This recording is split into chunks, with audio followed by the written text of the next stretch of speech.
going to try. Oh, yes. We are so excited. I want to welcome you to our Good Friday worship service and give a special welcome to those of you who are joining us online. Now, tonight is what we call a tenebrae worship service. And that is because as we go through the service, as we read scriptures, we will extinguish another candle. And it's called a service of darkness. That's why it's so dark in here. But tonight, what we'll hear in the scriptures is what's called the Passion narrative. These are all the scriptures which tell of Jesus' arrest, trial, crucifixion, and burial. Now, after each reading, one of our youth will extinguish a candle, experiencing the darkness that was spreading as those were trying to get rid of Jesus. There will be a part of the service, as you see this cross right here in the middle, where you will be invited to come, if you so choose, and think about whatever it is in your life that is getting in the way of your relationship with Christ. And you can nail it. Now, you don't have to say anything. You don't have to write it on a piece of paper. You just nail that nail into the cross. And as you do so, give it to Christ. And know that he takes that away because he wants to be in a relationship with you. Now, the service will conclude in darkness and silence. At the very end of the service, I will blow out this last candle as the light was extinguished from the world, and I will take the Bible and slam it because they thought it was finished. And then I'll exit, and then we'll all leave in silence. Now, just so you know, this service really doesn't end this evening.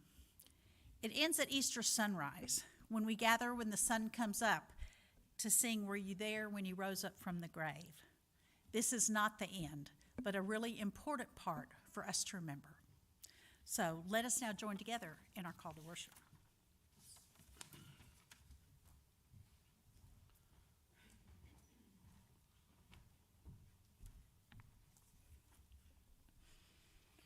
We gather tonight as Jesus' disciples, following him even as he moves toward the cross. Even as he prays in the garden, asking us to stay awake. We are Jesus' disciples, longing to be faithful even as the night grows dark. Even as betrayers loom, even as the powers that oppose the way of Christ press in around us. We are Jesus' disciples, struggling to love others even as Jesus loved us. We are sinners, disciples, gathered here to worship God, Creator, Redeemer, and Sustainer.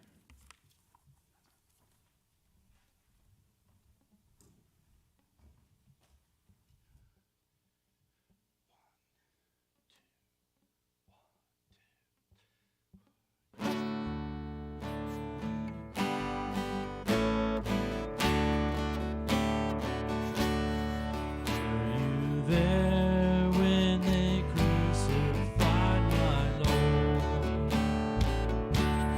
Were you there when they crucified my Lord? Oh, sometimes it causes me to tremble, tremble. Were you there when they crucified my Lord? Were you there when they nailed him to the tree? Were you there when they nailed him to the tree? Oh, sometimes it causes me to tremble, tremble, tremble. Were you there when they nailed him to the tree?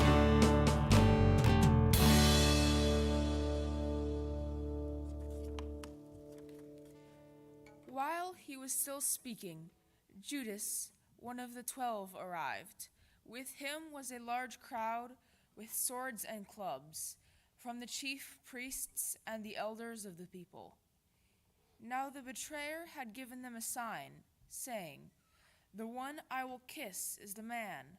Arrest him."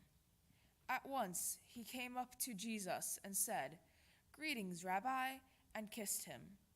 Jesus said to him, "Friend, do what you are here to do." Then they came and laid hands on Jesus and arrested him.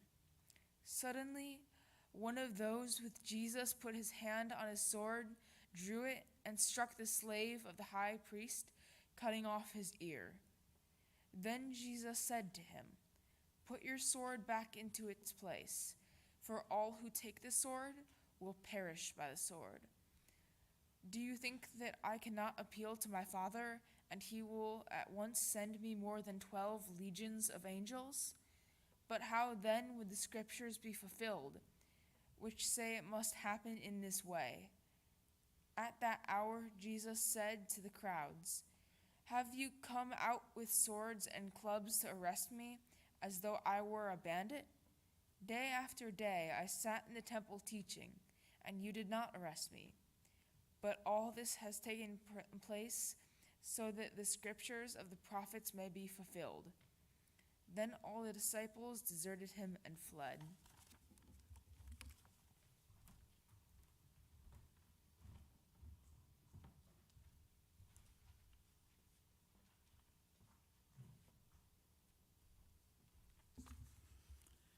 Now Jesus stood before the governor, and the governor asked him, "Are you the king of the Jews?" Jesus said, "You say so." But when he was accused by the chief priests and the elders, he did not answer. Then Pilate said to him, "Do you not hear how many accusations they make against you?" But he gave him no answer, not even to a single charge, so that the governor was greatly amazed. Now at the festival, the governor was accustomed to release a prisoner for the crowd, anyone whom they wanted.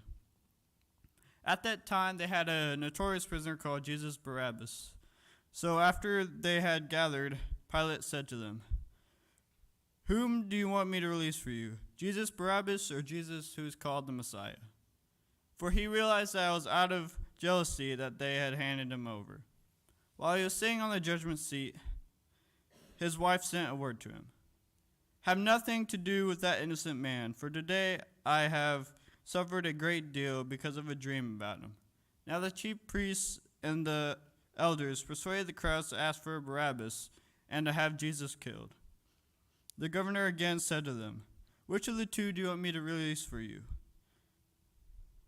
And they said, "Barabbas." Pilate said to them, "Then what shall I do with Jesus who is called the Messiah?" All of them said, "Let him be crucified." Then he asked, "Why? What evil has he done?" But they shouted all the more, "Let him be crucified." So when Pilate saw that he could do nothing, but rather that a riot was beginning, he took some water and washed his hands before the crowd, saying, "I am innocent of this man's blood. See to it yourselves."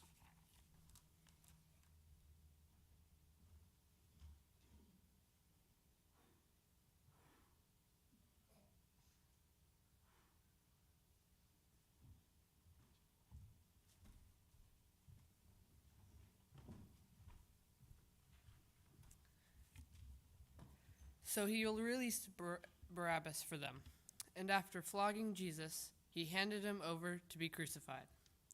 Then the soldiers of the governor took Jesus into the governor's headquarters, and they gathered the whole cohort around him. They stripped him and put a scarlet robe on him, and after twisting some thorns into a crown, they put it on his head. They put a reed in his right hand and knelt before him and mocked him, saying, "Hail, King of the Jews!" They spat on him and took the reed and struck him on the head. After mocking him, they stripped him of the robe and put his own clothes on him. Then they led him away to crucify him. After they went out, they came upon a man from Cyrene named Simon. They compelled this man to carry his cross.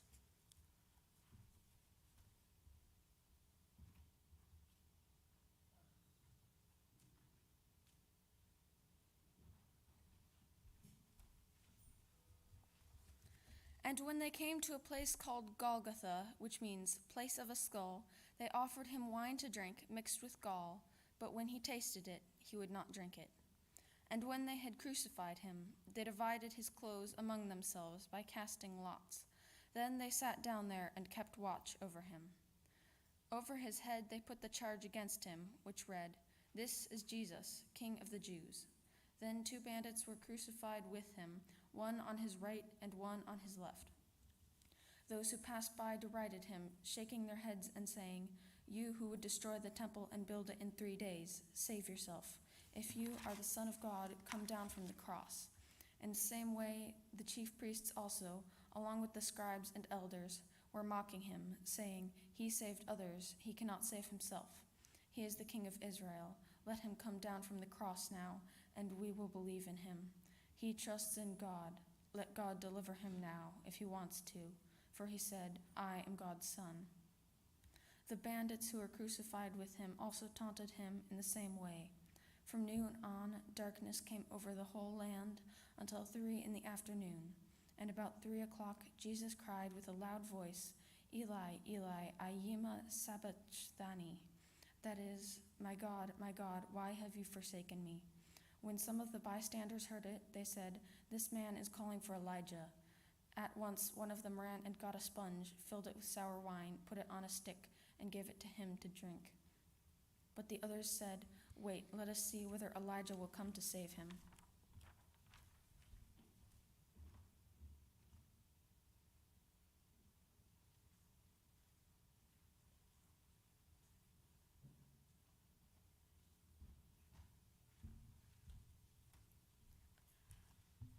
Then Jesus cried again with a loud voice and breathed his last. At that moment, the curtain of the temple was torn in two, from top to bottom. The earth shook and the rocks were split. The tombs were also opened, and many bodies of the saints who had fallen asleep were raised. After his resurrection, they came out of the tombs and entered the holy city that appeared to many. Now when the centurion of those with him who were keeping watch over Jesus saw the earthquake and what took place, they were terrified and said, "Truly, this man was God's son." Many women were also there, looking from a distance. They had followed Jesus from Galilee and had provided for him. Among them were Mary Magdalene, and Mary, the mother of James and Joseph, and the mother of the sons of Zebedee.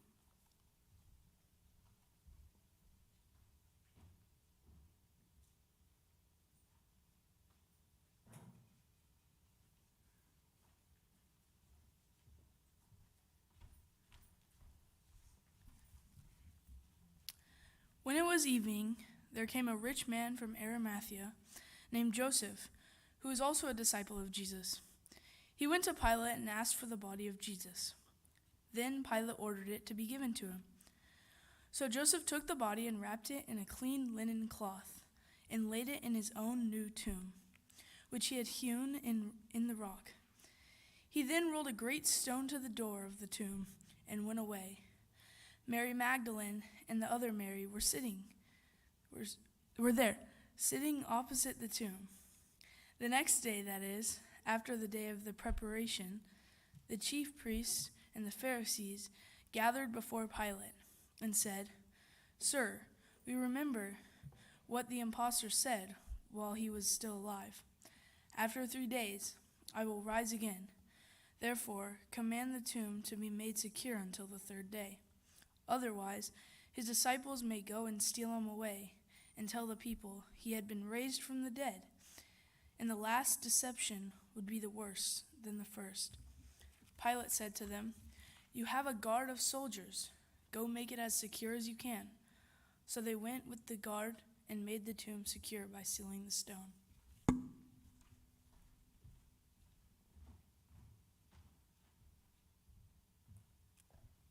This is the word of the Lord. Thanks be to God. So many people were involved that day, so many feelings, and so much chaos at that cross. Remembering the scriptures that the youth just read to us, let us think about some of the emotions which threaten to take away the light of the world.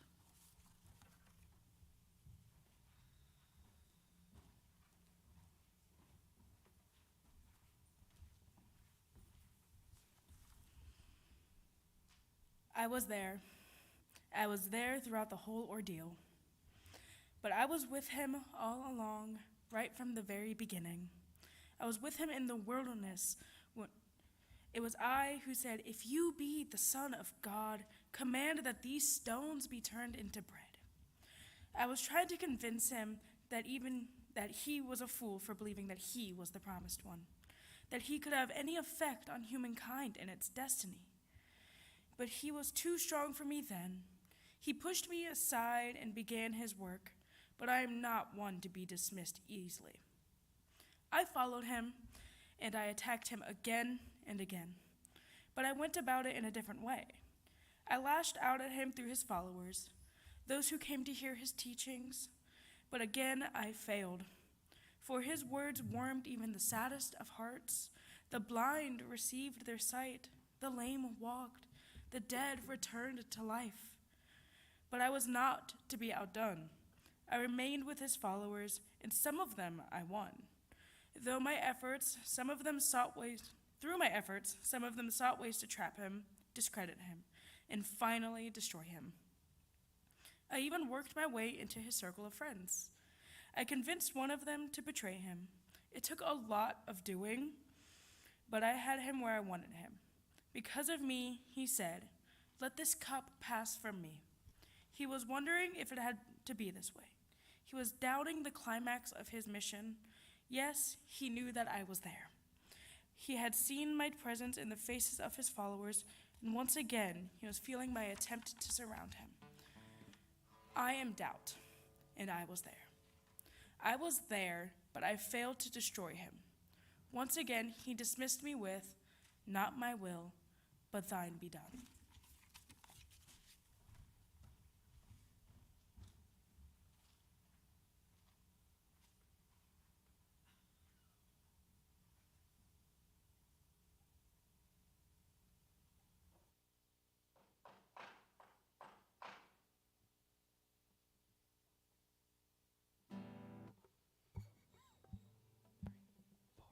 Jesus loves me, this I know, for the Bible tells me so. Little ones to him belong. They are weak, but he is strong. Yes, Jesus loves me. Yes, Jesus loves me. Yes, Jesus loves me. The Bible tells me so.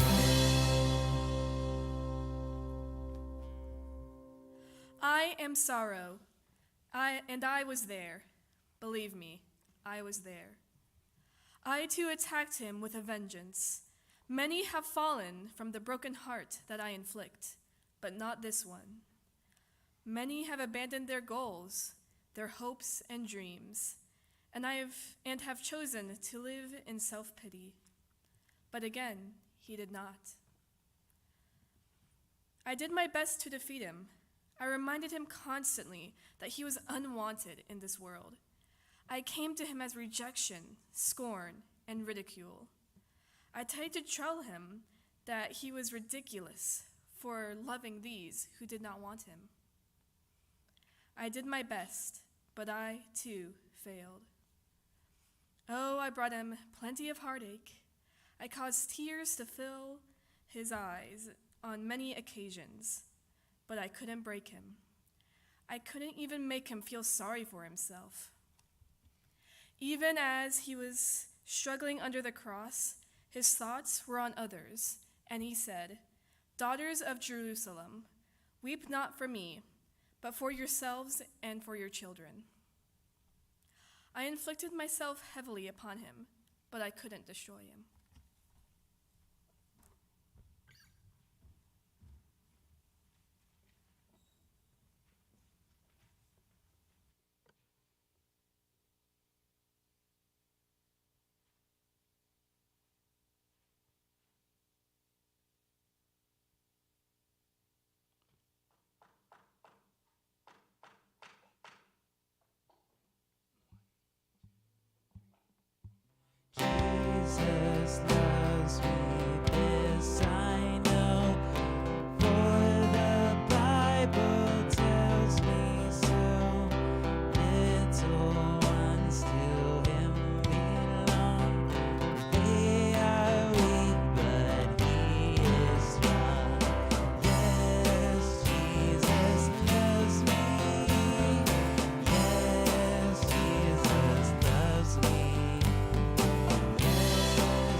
I am fear, and I was there. I literally surrounded him. I was with him in the garden. It was I who placed those great drops of sweat upon his forehead. I danced at him in the soldiers' flaming torches, and I winked at him in the glistening of their swords and spears. I was present in every crack of the whip, and I was in the descending hammer that drove nails through his hands and feet. I was quite effective against his disciples. One of them denied even knowing him, and they all ran like frightened children. I felt certain that I could destroy him. I longed to hear his voice beg for mercy. I longed to hear him promise to leave the country and abandon his foolish mission. I longed to hear this, but he remained silent. He refused to defend himself. He refused to retract anything that he said. To be sure, he felt my presence, but I couldn't destroy him. I have failed.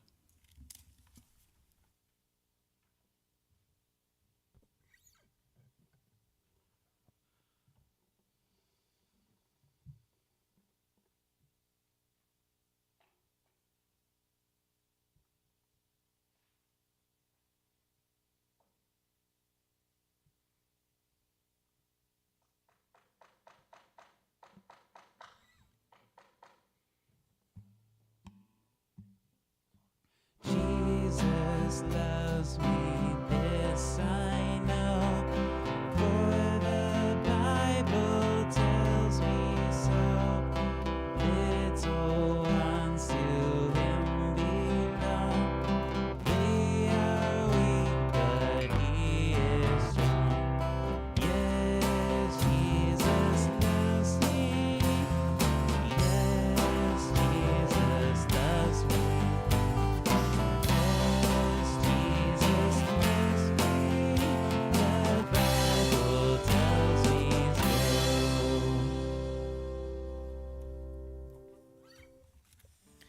I am shame, and I too was there. Perhaps I failed because he was so used to me being to me by now. I have been with him since his birth. I was the manger, the king's cradle. I was beside him in Nazareth when his friends and neighbors ran him out of town as a false prophet. I was in the sneering faces of his tormentors. I was the crown of thorns around his head. I was in the dice that the soldiers threw as they gambled for his clothing. I was in the sign that they hung over his head. I was in this cross itself, making it heavier as he carried it. I was there, but I could not break his spirit.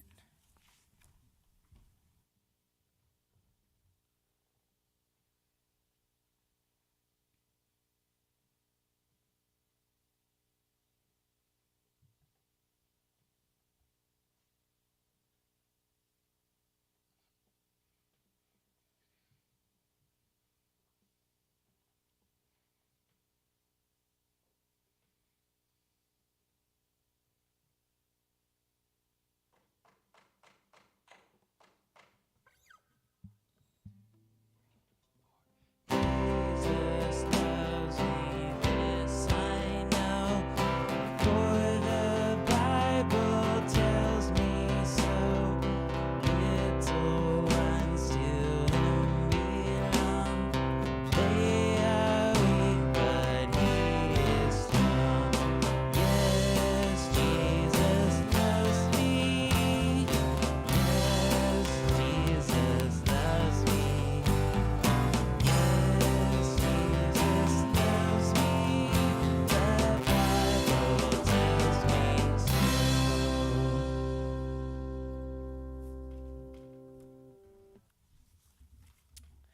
I was there, and I didn't let him forget my presence for 1 minute. I burned into his forehead with the thorns. I caused the sweat to trickle into his lash marks. I caused him to fall with weariness under the burden of his cross. Then I attacked him as brutally as I could. I ran across his body as the nails pierced his flesh. I caused his tongue to swell and burn with thirst. I beat upon him with the hot rays of the sun, causing his body to dehydrate. As I was increasing my attack to its strongest, I leaped for joy. I thought I had succeeded. I heard him cry, my God, why?" But my celebration was premature, for with his final words, he entrusted himself into his Father's hands. "I am agony, and I afflicted him greatly, but I too have failed to destroy him."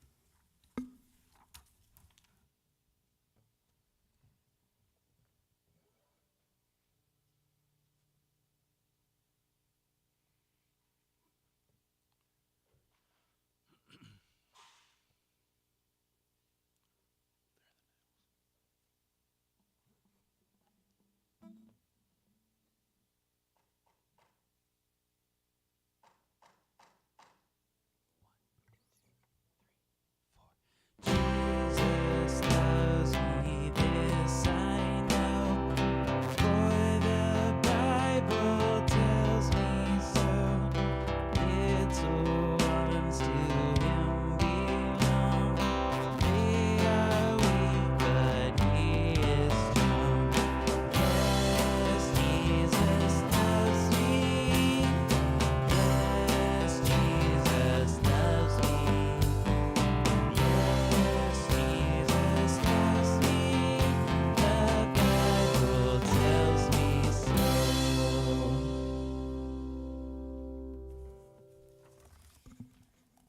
I was there, and how I hated him.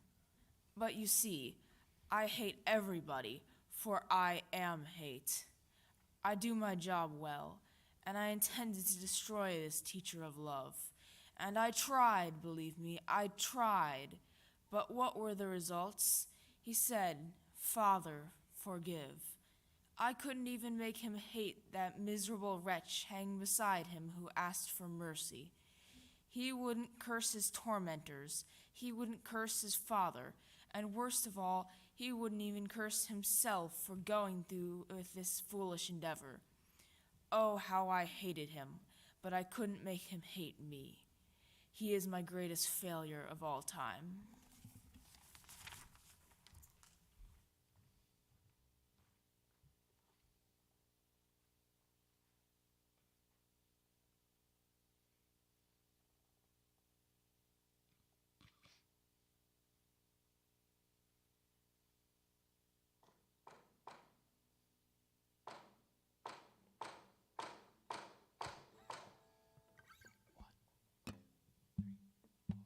Jesus loves me, this I know, for the Bible tells me so. Little ones to him belong.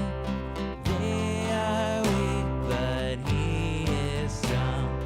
Yes, Jesus loves me. Yes, Jesus loves me. Yes, Jesus loves me. The Bible tells me so. I was there, and unlike my colleagues, I did not fail. Sooner or later, every man falls beneath my power, and this man was no different from the rest. He made a lot of grand promises. He called himself the resurrection and the life. But today I proved that even he must submit to my eternal darkness. I proved that the peace, joy, and love that he spoke of will melt away in my presence. Tonight I reign victorious, and he lies defeated. He lies still like a crippled army at the end of a war. This war is over, and I have won. I am death, and victory is mine.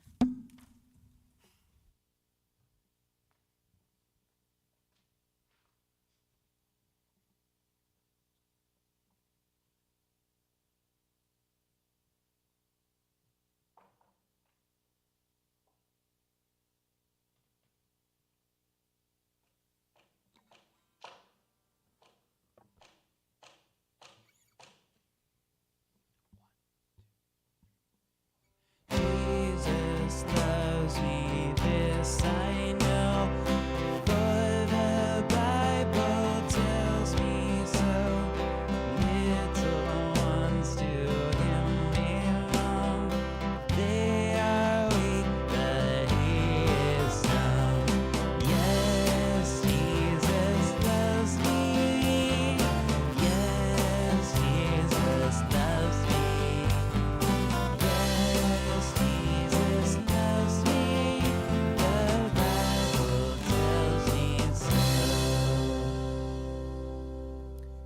Friends, we never need to fear, for Christ has won the victory over doubt and sorrow, fear, shame, agony, hate, and even death. Today we stand in the power of his love. Yet we know it is Christ and Christ alone who gives us strength to stand in the midst of these threatening emotions. Now, we know that those 6 things are not the only emotions that threaten our relationship with Christ, because he came to give us abundant life, yet we let all kinds of things stand in the way. Maybe it's our pride, our feelings of self-importance, our anger. So many things threaten to put to death his love. But tonight, we remember that Jesus died on the cross so that none of those things need to ever stand in the way. When we give them to him, they are gone and we are forgiven. So tonight, you are invited to come as you so choose and think of something that for you is standing in the way of your relationship with Christ. And then just nail that to the cross with the confidence that he has forgiven you and has taken that away. We'll be singing a song as we'll be nailing the cross.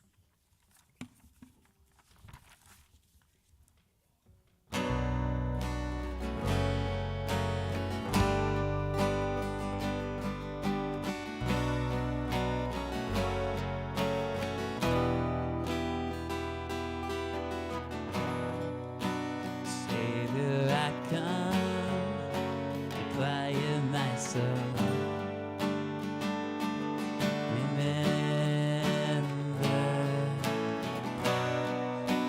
Redemption's hill, where your blood was spilled, my ransom.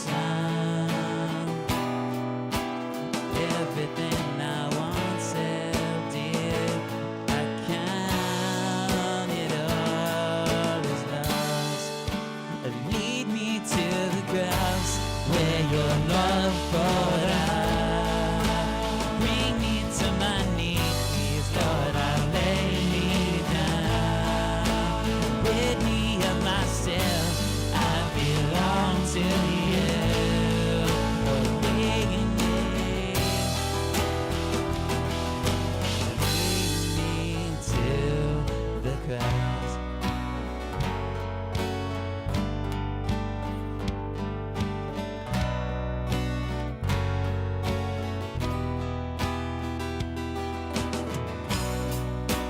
You were as I attempted and tried.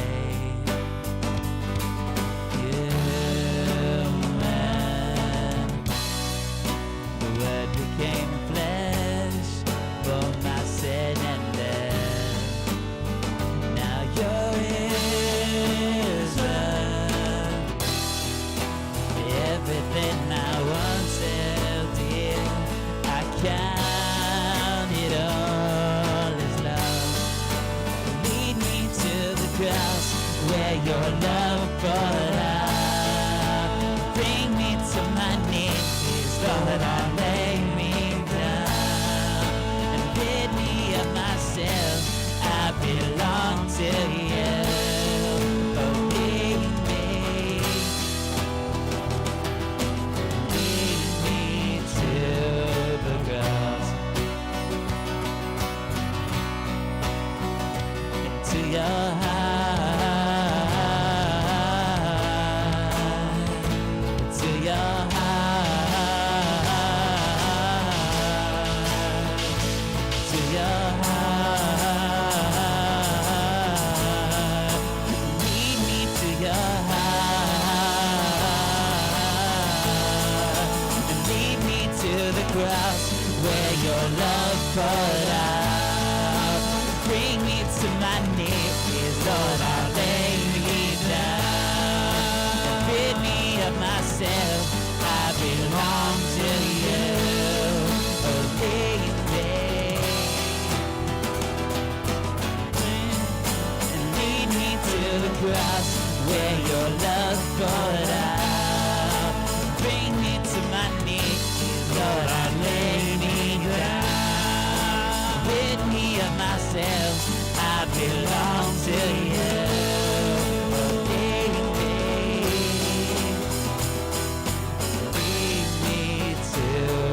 class. Can you feel the love poured down? He's taken all of our sins. They've been washed away, and we are new creations. So believe the good news. In Jesus Christ, we are forgiven people. Jesus did this because he loved us. But that night, it seemed as if the light was extinguished.